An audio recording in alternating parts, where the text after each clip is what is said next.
par la exterior, pe dinăuntru simt că mor, dar alerg în continuare cu ochii spre viitor. Mulți oameni mă întreabă de ce m-am schimbat așa, dar cum să fiu la fel când lumea se schimbă și ea?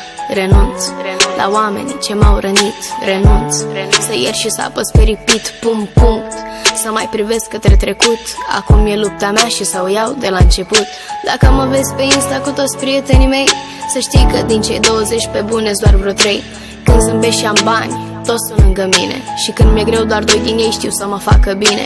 Ai grijă în viața asta că ce dai aia primești, și nu uita vreodată, bine faci, bine găsești.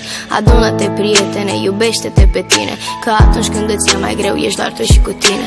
Dacă vreodată ți se pare că totul este bine, dacă ai avut iluzia că toți sunt lângă tine, atunci când îți va fi mai greu te uiți și nu e nimeni, iar la final rămâi doar tu și cu tine. Dacă vreodată ți se pare că totul este bine, dacă ai avut iluzia că toți sunt lângă tine, atunci când îți va fi mai greu te